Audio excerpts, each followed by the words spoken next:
दिव्य हिंदी अकोला की top 10 news. शहर की यातायात नियंत्रण शाखा ने कोरोना के नियमों का उल्लंघन करने वाले यात्री वाहनों पर कार्रवाई शुरू कर दी है। पुलिस ने मंगलवार को ऐसे 11 वाहनों को जब्त किया। इन वाहनों को जब्त करने के बाद चालकों के खिलाफ धारा 188, 269 और मोटर वाहन अधिनियम के तहत मामला दर्ज किया है। जिला परिषद के विभिन्न विभागों में 2009 में ग्रुप डी में अनुकंपा के आधार पर नियुक्त किए गए 20 कर्मचारियों को 12 साल की सेवा के बाद काउंसलिंग के जरिए पदोन्नत किया गया है। नियमों के अनुसार इन कर्मचारियों को 3 साल में पदोन्नति मिलना आवश्यक है, लेकिन लालफीताशाही का झटका पदोन्नति के पात्र कर्मचारियों पर लगा है। कोरोना के नियम का पालन कर राज्य की शाला फिर से शुरू करे, यह मांग राष्ट्रीय व राज्य पुरस्कार प्राप्त शिक्षक संघ ने मुख्यमंत्री व शिक्षण मंत्री की ओर की है। छात्रों का होने वाला शैक्षणिक नुकसान टालने के लिए राज्य की सभी बंद शाला कोरोना के नियम का पालन कर पूर्ववत शुरू किया जाए, यह निवेदन दिया गया। बीते माह के दौरान ढेप के दाम तेजी से बढ़े हैं। 2600 रुपए क्विंटल से मिलने वाली खली फिलहाल 3800 रुपए क्विंटल से मिल रही है। फलस्वरूप मवेशियों का पालन करने वाले किसानों को आर्थिक संकट से जूझना पड़ रहा है। इस स्थिति में दूध दही के दाम बढ़ने के आसार दिखाई दे रहे हैं। शिक्षा हक कानून अनुसार जरूरतमंद घटकों के विद्यार्थियों के लिए शाला की 25% आरक्षित सीटों पर निःशुल्क प्रवेश दिया जाता है, लेकिन आगामी 2022-23 से आरटीई प्रवेश के मापदंड में बदलाव किया गया है।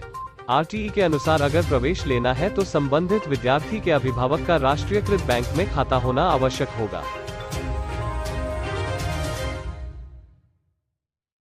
स्थानीय सर्वोपचार अस्पताल में एक गर्भवती महिला के रिश्तेदारों द्वारा अस्पताल के सुरक्षा कर्मचारी के साथ मारपीट करने की घटना मंगलवार को हुई। इस मामले में सिटी कोतवाली पुलिस ने महिला के परिजनों के खिलाफ अपराध दर्ज किया है और आगे की जांच कर रही है। मनपा नगर रचना विभाग से मंजूर नक्शे से कई गुना अधिक निर्माण करने वाले भवन निर्माताओं की संख्या कुछ कम नहीं है। इन इमारतों में जिन लोगों ने नगर रचना विभाग से मंजूर नक्शे के तहत सामने की जगह छोड़ी है, लेकिन अन्य तीनों तरह मंजूर नक्शे से कम जगह छोड़ी है, ऐसे भवनों के निर्माण को आने वाले दिनों में कुछ जुर्माने की रकम अदा कर नियमित किया जा सकता है। अकोला जिले समेत राज्य में कृषि पंप धारक किसानों पर सालों से बिजली बिल बकाया है।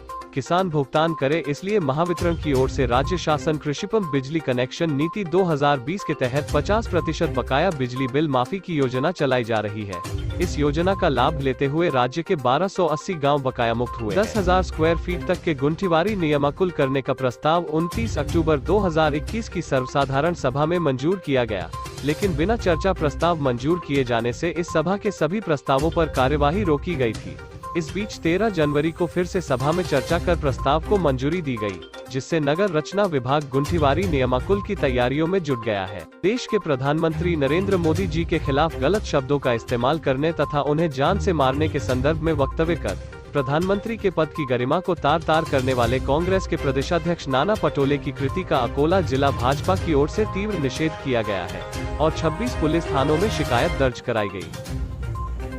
दिव्य हिंदी न्यूज, हम सिर्फ जानकारी देने का ही कार्य नहीं करते, बल्कि लोकशाही के चौथे मजबूत आधार स्तंभ की भूमिका निभाने का भी कार्य करते हैं। देश दुनिया से आने वाली सभी ब्रेकिंग न्यूज से अपडेट रहने के लिए आज ही दिव्य हिंदी न्यूज के चैनल को सब्सक्राइब करें और बेल आइकन दबाना ना भूलें।